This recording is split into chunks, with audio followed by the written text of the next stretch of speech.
الشیطان الرجیم بسم اللہ الرحمن الرحیم اذ قال یوسف لأبیہ یا ابت انی رأیت احد عشر کوکبا والشمس والقمر رأیتهم لی ساجدین۔ جب یوسف علیہ السلام نے اپنے والد سے فرمایا کہ ابا جان، بے شک میں نے 11 ستاروں کو اور چاند اور سورج کو دیکھا کہ مجھے سجدہ کر رہے ہیں۔ دیکھو یہ سورہ یوسف 12ویں پارے میں ہے۔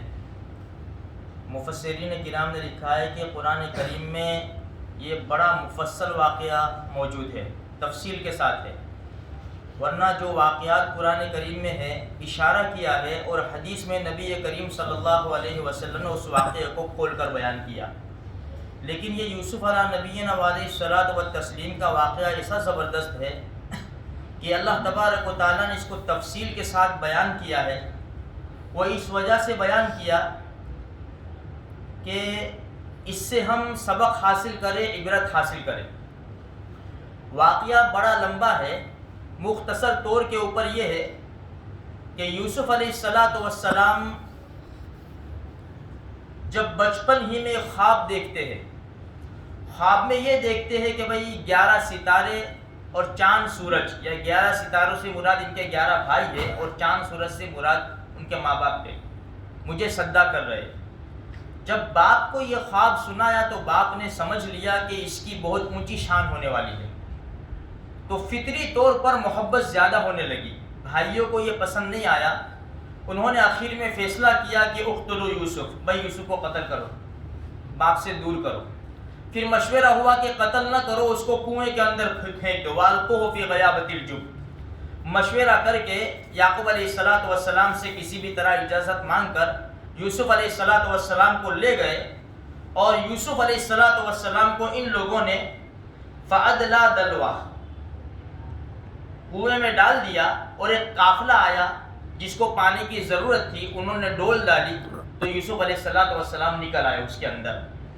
اب یہ قافلہ یوسف علیہ السلام کو لے کر یہ مصر پہنچا، اس لیے کہ بڑے خوبصورت تھے۔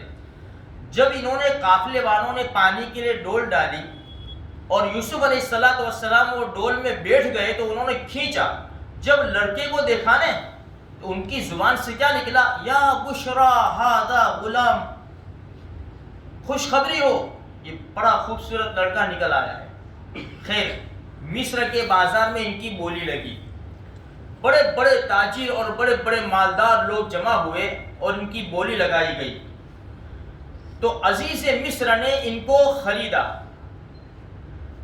ان کے وزن کے مطابق، ان کے وزن کے برابر مشک اور ان کے وزن کے برابر ریشمی کپڑے، جو ہمارے زمانے میں تو ہم کو تو دیکھنا بھی نصیب نہیں ہے، اتنے وزن میں ان کو خرید لیا۔ خرید کے لے جا کر خود قرآن کہتا ہے وَقَالَ الَّذِي اشْتَرَاهُ مِن مِّصْرَ لِامْرَأَتِهِ أَكْرِمِي مَثْوَاهُ عَسَىٰ أَن يَنفَعَنَا أَوْ نَتَّخِذَهُ وَلَدًا، اپنی بیوی سے کہا کہ اس کو اچھی طرح رکھنا کیونکہ ہمارے پاس اولاد نہیں ہے، ہم ان کو اولاد بنا لیں گے۔ یوسف علیہ السلام اس گھرانے کے اندر پرورش پاتے رہے یہاں تک کہ جوان ہو گئے یوسف علیہ السلام۔ اب قرآن کہتا ہے وَلَمَّا بَلَغَ أَشُدَّهُ آتَيْنَاهُ حُکْمًا وَعِلْمًا، جب جوانی کو پہنچے ہم نے ان کو حکمت علم دیا۔ اب یوسف علیہ السلام کو اللہ پاک نے ایسی بڑی زبردست خوبصورتی دی تھی، مفسرین کرام نے لکھا ہے کہ آدھا حسن اللہ پاک نے یوسف علیہ السلام کو دیا، اور آدھے حسن میں سے اللہ پاک نے پوری دنیا کو دیا۔ اچھا، ہمارے نبی جدا، ایسا سمجھو کہ 2 پیکٹ خوبصورتی کے، پورا ایک پیکٹ تو دونوں جہان کے سردار رحمت اللہ علیہ صلی اللہ علیہ وسلم کو دے دیا۔ اسی لیے حسان ابن ثابت رضی اللہ تعالیٰ عنہ کہتے ہیں وَأَحْسَنَ مِنْكَ لَمْ تَرَ قَطُّ عَيْنِي، نبی جی میری آنکھ نے آپ سے زیادہ خوبصورت کسی کو نہیں دیکھا۔ وَأَجْمَلَ مِنْكَ لَمْ تَلِدِ النِّسَاءُ، کسی دنیا کی عورت نے آپ کے جیسا خوبصورت بچہ جنا ہی نہیں، دنیا کے اندر نبی جی آپ کے جیسا کوئی بچہ آیا ہی نہیں۔ خلقت مبرأ من كل عیب کأنک قد خلقت کما تشاء، آپ تو ہر عیب سے پاک کیے گئے، ہر عیب سے پاک پیدا کیے گئے، آپ تو ایسے پیدا کیے گئے جیسے آپ نے چاہا۔ ہمارے نبی کا حسن و جمال اللہ پاک نے چھپا دیا تھا۔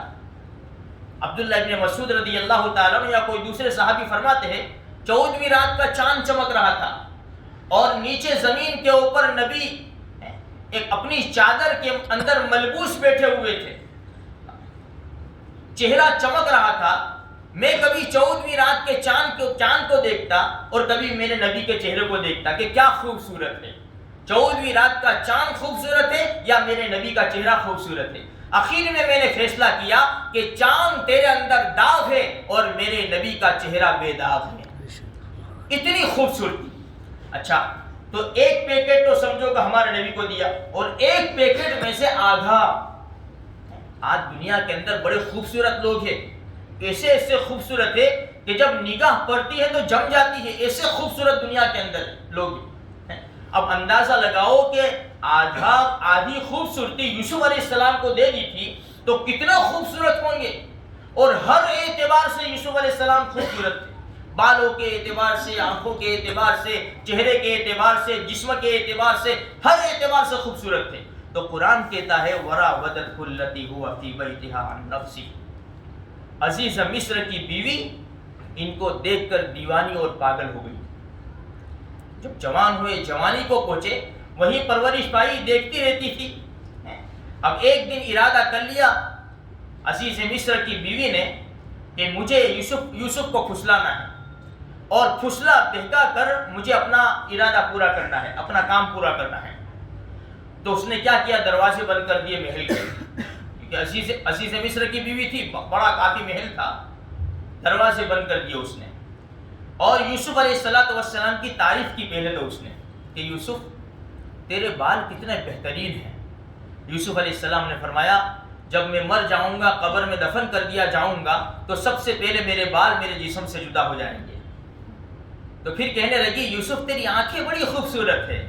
یوسف علیہ السلام نے فرمایا کہ جب میں قبر میں رکھ دیا جاؤں گا، چند دنوں کے بعد یہ میری آنکھیں پانی ہو کر میرے رخسار کے اوپر بہ پڑے گی۔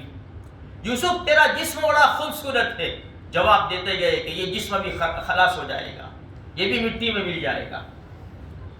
خیر، پھر اس نے یوسف علیہ السلام کو پھسلایا، وغلقت الابواب، دروازے بند کر دیے، وقالت حیت لک، حیت لک، یوسف آ جاؤ، یوسف آ جاؤ۔ یوسف علیہ السلام نے جب یہ سنا کہ آ جاؤ اور مجھ سے برا کام کرو، فوراً کہا معاذ اللہ، اللہ کی پناہ، یہ کام تو میں کبھی بھی نہیں کر سکتا۔ انہ ربی احسن مثوائی، میرے رب نے، میرے مالک نے مجھے کتنا اچھا ٹھکانہ دیا اور میری کتنی اچھی پرورش کی، اور تم اس کام کے لیے بلا رہی ہو۔ میں کبھی اپنی مالک کو دھوکہ نہیں دے سکتا اور کبھی میں دغا بازی نہیں کر سکتا۔ انہ لا یفلح الظالمون، یہ کام کرنے والے تو ظالم کہلاتے ہیں اور ظالم تو کبھی بھی کامیاب نہیں ہو سکتے۔ وَلَقَدْ هَمَّتْ بِهِ وَهَمَّ بِهَا لَوْلَا أَن رَأَىٰ بُرْهَانَ رَبِّهِ كَذَٰلِكَ لِنَصْرِفَ عَنْهُ السُّوءَ وَالْفَحْشَاءَ إِنَّهُ مِنْ عِبَادِنَا الْمُخْلَصِينَ، جب نہ کہہ دیا یوسف علیہ السلام نے تو اس نے پکڑنے کا ارادہ کیا، تو یوسف علیہ السلام بھاگے، حالانکہ دروازے بند تھے۔ یوسف علیہ السلام جیسے بھاگے، وہ دروازے کا جو لوک تھا وہ آٹومیٹک کھل گیا، اللہ نے کھول دیا اس کو۔ جیسے دروازہ کھلا، یوسف علیہ السلام آگے ہے اور عزیز مصر کی بیوی پیچھے ہے، پکڑنے کے لیے، ان کو پکڑنے کے لیے۔ واستبق الباب وقدت قمیصه من دبر والف یا سیدها لدى الباب۔ عجیب قصہ ہو گیا۔ زلیخا پیچھے یوسف علیہ السلام کو پکڑ رہی ہے، یوسف علیہ السلام آگے، یوسف علیہ السلام کا پیچھے سے قمیص پکڑ لیا، کپڑا پکڑ لیا، دروازہ کھلا۔ جیسے دروازہ کھلا تو کون کھڑا تھا؟ اس عورت کا شوہر کھڑا تھا، عزیز مصر کھڑا تھا۔ عجیب انداز، عجیب واقعہ۔ فوراً عورت کا مکر دیکھو، فوراً کہا قالت ما جزاء من اراد باهلك سوءا الا ان يسجن وعذاب الیم۔ عورت کہہ رہی ہے دیکھو دیکھو کیا بدلہ ہو ایسے آدمی کا کہ جو تمہاری محرم، تمہاری عورت کے اوپر ہاتھ ڈال رہا ہے، عزت لوٹنے کی کوشش کر رہا ہے، اس کا کیا بدلہ ہو۔ اس کو قید کر دیا جائے یا دردناک عذاب دیا جائے. الٹا الزام یوسف علیہ السلام کے اوپر. کی تفسیر میں یہاں پہنچ کر لکھا ہے کہ یوسف علیہ السلام کچھ نہ بولتے, اس عورت کا راز نہ کھولتے, لیکن یہاں پر عورت نے الٹی تہمت لگا دی یوسف علیہ السلام کے اوپر. تو کیا کہا؟ قال ہی راودتنی عن نفسی وشہید شاہد من اہلہا. میں نہیں ہوں, میرا قصور نہیں ہے, اس نے مجھے پھسلایا ہے, اس نے مجھے بہکایا ہے. اب کیا تھا, جب اللہ تبارک و تعالیٰ کے نیک بندے اللہ کے اوپر سب کچھ چھوڑ دیتے ہیں تو پھر گواہی اللہ تبارک و تعالیٰ کس سے دلواتا ہے. دیکھو, زلیخا کے خاندان کا ایک بچہ جو معصوم تھا, چھوٹا سا بچہ جو گہوارے میں تھا, دودھ پیتا بچہ, اللہ پاک نے اس کو گویائی دی, وہ بول پڑا, وہ بولا جس کو قرآن نے نقل کر دیا, ان کان قمیصہ قد من قبل. بھائی فیصلہ یہ ہے کہ اگر قمیص دیکھو, یوسف کا قمیص دیکھو, کپڑا دیکھو, اگر آگے سے پھٹا ہوا ہے, آگے سے, فصدقت وہو من الکاذبین, تو زلیخا سچی ہے اور یوسف جھوٹا ہے. کیونکہ آگے سے کب پھٹا ہو, جبکہ جھپا جھپی ہو, یوسف علیہ السلام کا قصور ہو, وہ منع کر رہی ہو, تو آگے سے کرتا پھٹے گا. وَإِن كَانَ قَمِيصُهُ قُدَّ مِن دُبُرٍ فَكَذَبَتْ وَهُوَ مِنَ الصَّادِقِينَ. اور قمیص اگر پیچھے سے پھٹا ہوا ہے تو زلیخا جھوٹی ہے اور یوسف سچے ہے. فَلَمَّا رَأَىٰ قَمِيصَهُ قُدَّ مِن دُبُرٍ, جب قمیص دیکھا گیا تو پیچھے سے پھٹا ہوا تھا, تو عزیز مصر نے کہا اِنَّهُ مِن كَيْدِكُنَّ إِنَّ كَيْدَكُنَّ عَظِيمٌ, کہ یہ تیرا ہی پلان ہے. یوسف عَاجِزٌ عَنْ هَٰذَا, یوسف اس معاملے کو رفع کرو, جانے دو, کسی کو کہنا مت. عزیز مصر نے کہا عزت تو سب کو پیاری ہوتی ہے نا. یوسف, قرآن کریم نے انداز بھی ایسے استعمال کیا, یوسف عَاجِزٌ عَنْ هَٰذَا, یوسف جانے دو, اس معاملے کو جانے دو. اور بیوی سے کہا وَاسْتَغْفِرِي لِذَنبِكِ, استغفار کر, إِنَّكِ كُنتَ مِنَ الْخَاطِئِينَ, تو ہی خطاوار ہے, تو ہی قصوروار ہے, تو نے یوسف کو بہکایا تھا. خیر یہ معاملہ ہو گیا, یوسف علیہ السلام واپس رہتے ہو گئے, لیکن یہ بات چھپی نہیں رہتی میرے بھائیوں. یہ جو بات ہے نا آج ہمارے معاشرے کے اندر بھی, کون کتنے گل کھلائے گا, یہ زنا کی بات ہو یا چیٹنگ کی بات ہو یا کسی سے رابطہ ہو, یہ کبھی بھی چھپی نہیں رہتی. یہاں پہنچ کر میرے بھائیوں ایک حدیث سنو. آج کے معاشرے کے اندر یہ انٹرنیٹ کی لعنت میں بہت سے نوجوان لڑکے اور لڑکیاں گرفتار ہیں. نبی کریم صلی اللہ علیہ وسلم کی خدمت میں ایک صحابی رضی اللہ تعالیٰ عنہ جو نئے نئے مسلمان ہوئے تھے, وہ تشریف لائے. اللہ کے رسول کے پاس صحابہ کرام کا مجمع بیٹھا ہوا تھا, اور آ کر اللہ کے رسول سے کہا یا رسول اللہ زنا کی اجازت دیجیے. اللہ کے رسول سے زنا کی اجازت. اندازہ لگاؤ جس مجلس میں خطاب کے بیٹے عمر رضی اللہ تعالیٰ عنہ بیٹھے ہو, فوراً آنکھیں گھوم رہی ہے عمر بن خطاب رضی اللہ تعالیٰ عنہ کی, اور کچھ کہنے جا رہے تھے. اللہ کے رسول نے منع فرمایا کہ ٹھہر جاؤ عمر, ٹھہر جاؤ. کیونکہ عمر ابن خطاب کہاں پسند کرتے تھے کہ نبی کو کوئی کسی کے جملے سے بھی تکلیف پہنچے, کوئی ایسا جملہ بول جاوے کہ میرے نبی کو تکلیف پہنچے. عمر ابن خطاب اس کو برداشت نہیں کرنے والے تھے.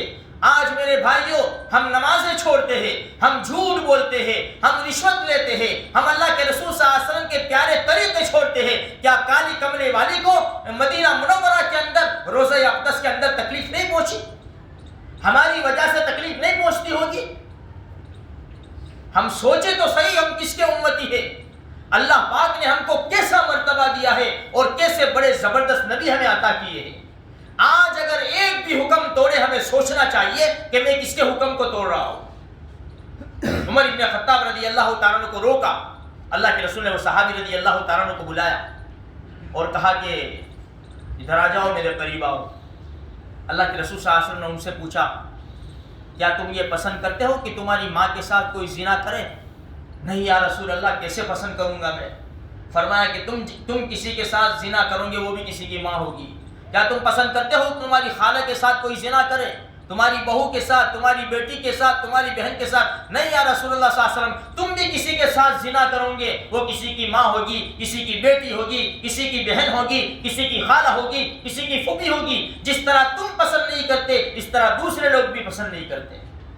حدیث میں آتا ہے اللہ کے رسول نے اپنا مبارک ہاتھ ان کے سینے کے اوپر مارا. وہ صحابی رضی اللہ تعالیٰ عنہ فرماتے ہیں موت تک مجھے زنا کا خیال نہیں آیا. یہ ہمارے نبی ہے. تو خیر میرے بھائیوں، کہنے کا مقصد یہ ہے، قصے کو کل آگے چلائیں گے، کہ یوسف علیہ السلام کی یہ بات، زلیخا کی بات یہ نکل پڑی اور لوگوں کو پتہ چل گیا اور عورتوں نے تانا دینا شروع کر دیا زلیخا کو کہ دیکھو دیکھو عزیز مصر کی بیوی ہے. وقال نسوة فی المدینة امرأة العزیز، عزیز مصر کی بیوی ہے اور اپنے غلام کے اوپر عاشق ہو گئی. قد شغفها حبا، وہ تو پاگل دیوانی ہو گئی ان کے پیچھے. انا لنراها فی ضلال مبین، ہم تو اس کو اچھا نہیں سمجھتے. انشاءاللہ کل آئندہ کل اس کو آگے چلائیں گے. اللہ تبارک و تعالی ہم سب کو پاک دامن بناوے، ہماری اولاد کو بھی پاک دامن بناوے، ہمارے سب گزری ہوئی زندگی کے گناہوں کو معاف فرماوے. ربنا آتنا فی الدنیا حسنۃ وفی الآخرۃ حسنۃ وقنا عذاب النار. رب ارحمهما كما ربياني صغيرا. ربنا هب لنا من ازواجنا وذرياتنا قرة اعين واجعلنا للمتقين اماما. جزا الله عنا محمدا ما هو اهله صلی اللہ علیہ وسلم. آمین.